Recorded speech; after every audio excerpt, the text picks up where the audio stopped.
नमस्कार दोस्तों, मेरा नाम है अंशुमन नायक और आप सभी का बहुत बहुत स्वागत है इंडियन डिफेंस न्यूज के डिफेंस टॉक सीरीज में, जहां पर हम रोज नए नए डिफेंस अपडेट्स के बारे में बात करते हैं। तो चलिए देर न करते हुए आज की वीडियो शुरू करते हैं।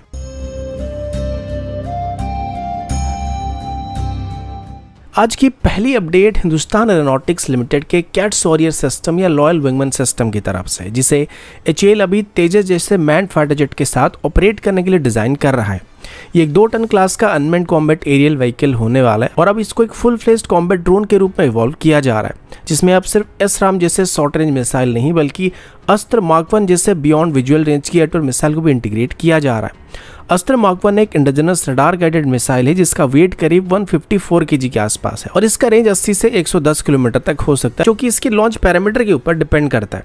अब इसका इंटीग्रेशन वॉरियर के एक्सटर्नल हार्ड पॉइंट में किया जा रहा है, जहां पर विंग 170 kg के आसपास पेलोड कैरी करने का प्रोविजन रखा गया है। इसके अलावा कैट्स वॉरियर के अंदर एक इंटरनल वेपन भी मौजूद है, जिसमें ये 2 155 kg स्टैंडर्ड की वेपन को कैरी कर सकता है। इंटरनल वेपन बे का यूज प्राइमरीली DRDO के स्मार्ट एंटी एयरफेयर वेपन जैसे प्रिसिशन गाइडेड मुनिशन के लिए किया जाएगा, जबकि एक्सटर्नल हार्ड पॉइंट्स में एयर टू एयर मिसाइल को इंटीग्रेट करने की बात की गई है।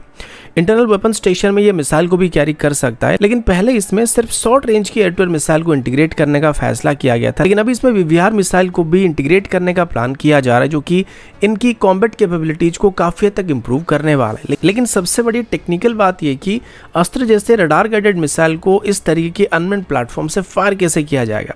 जिसको लेके अभी 2 अलग अलग तरह के ऑप्शन को डिस्कस किया जा रहा है, जिसमें पहले ऑप्शन के तौर पर एक छोटे साइज की ऐसा रडार को इसमें इंटीग्रेट करने का फैसला किया जा रहा है, जिस वजह से ये इंडिपेंडेंटली दुश्मन को ट्रैक और एंगेज कर पाएगा। दूसरा ऑप्शन डटलिंग होने वाला है, जिसमें ट्रैकिंग और एंगेजमेंट का काम इसका मदरशिप करने वाला है और ये बस मिसाइल को होल्ड करने का और लॉन्च करने का काम करने वाला है। और इसी अप्रोच को MUM-T यानी कि मैन अनमैन टीमिंग सिस्टम कहा जाने वाला है। आज की दूसरी अपडेट इंडियन एयरफोर्स के नए सिग्नल इंटेलिजेंस और कम्युनिकेशन जैमिंग एयरक्राफ्ट को लेकर है, जिसको अभी 2025 और 26 के लिए इंडियन एयरफोर्स की प्रायोरिटी प्रोक्योरमेंट लिस्ट में शामिल किया गया। इंडियन एयरफोर्स अब 3 नए सिग्नल इंटेलिजेंस और कम्युनिकेशन जैमिंग एयरक्राफ्ट को खरीदने की प्लानिंग कर रहा है, जिनको A321 एयरक्राफ्ट के ऊपर बेस करके बनाने की बात की जा रही है। ये एयरक्राफ्ट DRDO के सेंटर फॉर एयरबोर्न सिस्टम यानी कि कैप्स की तरफ से डेवलप किया जा रहा है और इसका मेन रोल सिग्नल इंटेलिजेंस और कम्युनिकेशन जैमिंग होने वाला है। ये एयरक्राफ्ट प्योर कॉम्बैट प्लेटफॉर्म नहीं बल्कि एक पैसिव इंटेलिजेंस गैदरिंग और एक्टिव जैमिंग सिस्टम के रूप में काम करने वाले हैं। दुश्मन की रेडियो सिग्नल को और कम्युनिकेशन सिग्नल को इंटरसेप्ट करना, उनका डायरेक्शन ऑफ अराइवल डिटेक्ट करना और जरूरत पड़ने पर RF बेस्ड जैमिंग के थ्रू उनको डिसरप्ट करना इन सिस्टम का मेन काम होने वाला है। ये पूरी प्रोसेस AI ड्रिवन होने वाला है, जिससे सिग्नल का रियल टाइम एनालिसिस और सोर्स लोकेशन पिन पॉइंटिंग काफी तेजी के साथ किया जा सकेगा।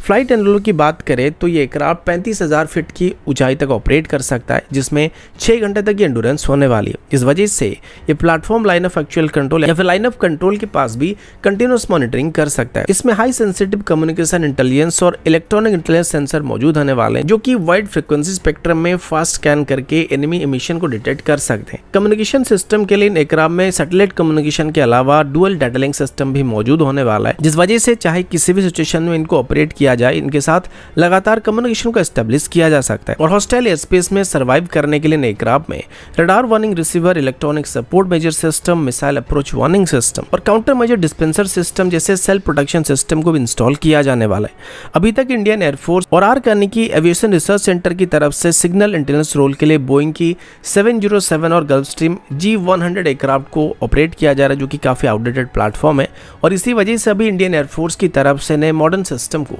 एक्वायर करने का प्लान किया जा रहा है।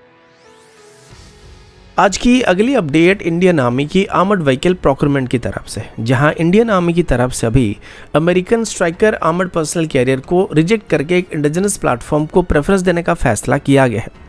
इंडियन आर्मी की तरफ से मिनिस्टर ऑफ डिफेंस को ऑफिशियली रिकमेंड किया गया कि वो भी USA की स्ट्राइकर आर्मर्ड पर्सनल कैरियर के प्रोक्योरमेंट प्लान को ड्रॉप कर दे, क्योंकि ये vehicle recent high altitude trial के दौरान फेल हो चुका है। खासकर लद्दाख जैसे टेरेन में जहां मोबिलिटी और पावर दोनों क्रिटिकल होते हैं, स्ट्राइकर का 360 HP का कैटरपिलर C7 इंजन भारत के माउंटेन रीजन में एक्सपेक्टेड परफॉर्मेंस को प्रोवाइड नहीं कर पा रहा है और इसी वजह से इंडियन आर्मी की तरफ से इसे अनसुइटेबल डिक्लेयर किया जा रहा है। स्ट्राइकर एक American origin 8x8 infantry fighting vehicle है, जो कि पहले गवर्नमेंट टू गवर्नमेंट डील के अंदर खरीदने का प्लान किया जा रहा था, लेकिन लद्दाख में हुई ट्रायल के बाद आर्मी की तरफ से इसे खरीदने की प्लान को बदलने का फैसला किया जा रहा रहा है। इस रिजेक्शन के बाद अभी इंडियन आर्मी की तरफ से DRDO और प्राइवेट सेक्टर कंपनियों की मदद से डेवलप किए जाने वाले AAP व्हील्ड यानी कि एडवांस आर्मर्ड प्लेटफॉर्म व्हील्ड पर अपना फोकस शिफ्ट किया जा रहा है, जो कि नॉर्मली हमारी WHE व्हीकल का एक अपडेटेड वर्जन होने वाला है। ये प्लेटफॉर्म टाटा एडवांस सिस्टम और भारत फौज जैसे प्राइवेट प्लेयर के साथ मिलकर डेवलप किया जा रहा है और इसका मेटल कटिंग सेरेमनी 2 अप्रैल 2025 को टाटा की पुणे प्लांट में कंडक्ट किया गया था। WHE व्हीकल पहले ही हमारी आर्मी की सभी ट्रायल को क्लियर कर चुका है और पहले से ही आर्मी की तरफ से लिमिटेड नंबर में इसको अपने सर्विस में शामिल किया जा चुका है। लेकिन अभी इसकी जो AAP व्हील्ड वेरिएंट बनाया जाने वाला है, इसमें मॉड्यूलरिटी, स्केलेबिलिटी और रिकन्फिगरेबिलिटी जैसे नए फीचर ऐड किए जा रहे हैं, जो इससे अलग अलग तरह के कॉम्बैट रोल के लिए कस्टमाइज करने का ऑप्शन देने वाला है। इस प्लेटफॉर्म में कंपोजिट और स्टील आर्मर का इस्तेमाल किया जा रहा है, जो कि all terrain mobility, mine blast protection system और एडवांस वेपन इंटीग्रेशन प्रोवाइड करने वाला है। सबसे बड़ी बात यह कि इसमें 80% से ज्यादा सिस्टम या कंपोनेंट भारत में ही बनाए जाते हैं और अभी इंडियन आर्मी की तरफ से इसकी 198 यूनिट को खरीदने का प्लान किया जा चुका है। आज की अगली अपडेट इंडियन नेवी के एयरक्राफ्ट कैरियर INS विक्रांत और रफाल M फाइटर जेट को लेकर है। भारत का indigenous aircraft carrier INS Vikrant initially MiG-29 और तेजस की नेवल वेरिएंट को ऑपरेट करने के लिए डिजाइन किया गया था, लेकिन अभी इसमें रफाल M को डिप्लॉय करने का प्लान किया जा रहा है। इस वजह से अभी नेवी की तरफ से बताया जा रहा है कि INS विक्रांत में रफाल M को ऑपरेट करने के लिए हमें कुछ स्पेशल मॉडिफिकेशन करने की जरूरत पड़ने वाली है, जिसमें खास करके अभी स्की जंप रैम्स और एलिवेटर्स में मेजर मॉडिफिकेशन करने का प्लान किया जा रहा है, जिसके बिना रफाल M को INS विक्रांत से ऑपरेट नहीं किया जा सकता है। सबसे पहले बात करते हैं विक्रांत के एयरक्राफ्ट एलिवेटर्स की यानी कि लिफ्ट्स की। ये लिफ्ट स्पेशली MiG-29 के और तेजस की नेवल वेरिएंट के लिए डिजाइन किया गया था, जिसमें तेजस की नेवल वेरिएंट साइज में काफी छोटा एयरक्राफ्ट था और MiG-29 अपनी फोल्डेबल विंग की वजह से काफी कम स्पेस में आराम से फिट हो जाता है, जिस वजह से INS विक्रांत की लिफ्ट को उसी हिसाब से डिजाइन किया गया था। लेकिन रफाल के साथ एक मेजर प्रॉब्लम ये होने वाली कि रफाल M का विंग स्पैन थोड़ा ज्यादा है और इसकी विंग को फोल्ड नहीं किया जा सकता है, जिस वजह से रफाल M को ऑपरेट करने के लिए हमें बड़े साइज की लिफ्ट की जरूरत पड़ने वाली है। वहीं पर एक और ऑप्शन भी यहाँ पे कंसीडर किया जा रहा है, जिसमें डसॉल्ट की तरफ से बताया गया कि रफाल M की विंग्स को अलग करके इससे लिफ्ट में लिया जा सकता है और डेक पर जाने के बाद इसको दोबारा इंटीग्रेट किया जा सकता है। लेकिन ये एक टाइम कंज्यूमिंग प्रोसेस होने वाला है और खास करके रैपिड रिस्पॉन्स एक्सरसाइज के दौरान ये थोड़ा प्रॉब्लम क्रिएट कर सकता है। दूसरी तरफ रफाल M का स्की जंप से टेक ऑफ करना भी एक टेक्निकल चैलेंज होने वाला है, क्योंकि INS विक्रांत में कैटापल्ट सिस्टम मौजूद नहीं है जैसे अमेरिकन कैरियर में होता है या फिर फ्रेंच कैरियर में होता है। इससे पहले रफाल को कभी भी स्की जंप कैरियर से ऑपरेट नहीं किया गया। हालांकि ट्रायल के दौरान रफाल INS हंसा बेस से मौजूद हमारी सोर बेस टेस्ट फैसिलिटी में जो स्की जंप रैंप है उससे टेक ऑफ कर रहा था, लेकिन INS विक्रांत से ऑपरेट करने के लिए इसकी लैंडिंग गियर्स, थ्रस्ट कंट्रोल और फ्लाइट कंट्रोल सिस्टम में कुछ फाइन ट्यूनिंग करने की जरूरत पड़ने वाली है। इसी के साथ ही फ्लाइट डेक पर भी छोटी मोटी एडजस्टमेंट करने की बात नेवी की तरफ से किया जा रहा है, जैसे कि अरेस्टर गियर को रफाल के लैंडिंग इंपैक्ट के साथ एडजस्ट करना पड़ सकता है या स्पेसिफिक डेक एरिया में रीइंफोर्समेंट की जरूरत पड़ सकती है जहां पर हाई वेट बियरिंग हो सकता है। और ये सारे चेंजेस छोटे मोटे चेंजेस होने वाले हैं, लेकिन रफाल M को विक्रांत से ऑपरेट करने से पहले इन सभी मॉडिफिकेशन को करना आवश्यक होने वाला है।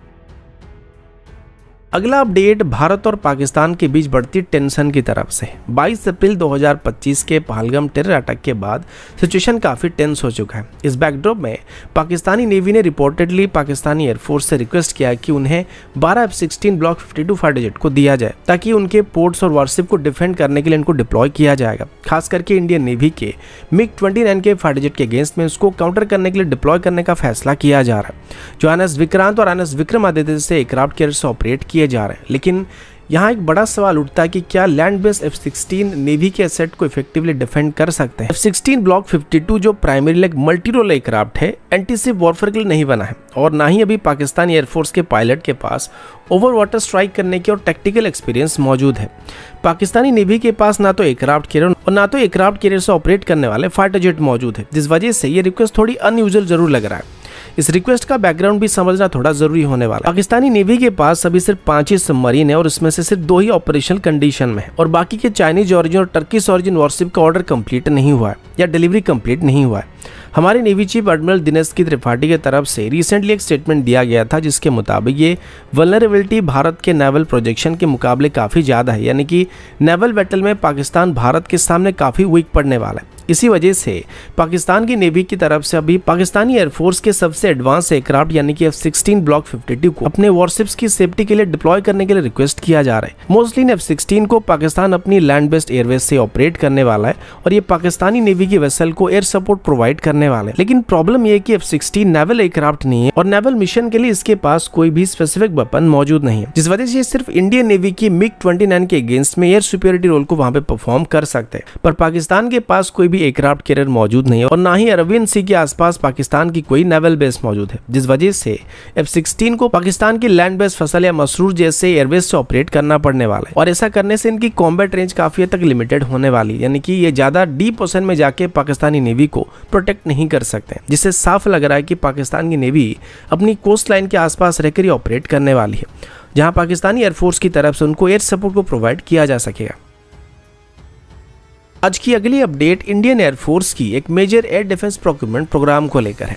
डिफेंस मिनिस्ट्री की तरफ से अभी QRSAM को लेकर बहुत ही बड़ी डील को अप्रूव किया जा रहा है। इस डील की कीमत करीब 25,000 करोड़ से भी ज्यादा होने वाला है और इसमें एक अननोन अमाउंट में QRSAM को खरीदने की बात की गई है। QRSAM एक मोबाइल एयर डिफेंस सिस्टम है जो कि अशोक लेलैंड की 8x8 ट्रक के ऊपर माउंट किया गया। ये सिस्टम एयरक्राफ्ट, ड्रोन्स और क्रूज मिसाइल जैसे थ्रेट को 30 किलोमीटर तक की रेंज से और 10 किलोमीटर तक की एल्टीट्यूड में इंटरसेप्ट कर सकता है। इसमें एक सॉलिड प्रोपेलेंट बेस्ड मिसाइल होता है जिसमें mid course inertial navigation, two way data link और एक टर्मिनल एक्टिव रडार सीकर मौजूद होता है। इसे रिसर्च सेंटर इमराट की तरफ से डिजाइन किया गया था। इन सिस्टम का डेवलपमेंट 2014 के आसपास स्टार्ट हुआ था और इनिशियली इनको इंडियन आर्मी की तरफ से ऑपरेट करने के लिए डिजाइन किया गया था, लेकिन अभी इनको इंडियन एयरफोर्स की तरफ से भी ऑर्डर करने का फैसला किया जा रहा है। भारत इलेक्ट्रॉन लिमिटेड की तरफ से एरो इंडिया 2023 में बात कंफर्म किया गया था कि इंडियन आर्मी की तरफ से इसकी 5 रेजिमेंट के लिए ऑर्डर को प्लेस किया गया था और इनको 2024 में डिलीवर कर दिया गया था और अभी इसकी सेकंड बैच को ऑर्डर किया जाने वाला है जो कि इंडियन एयरफोर्स की तरफ से ऑपरेट किया जाने वाला है। तो दोस्तों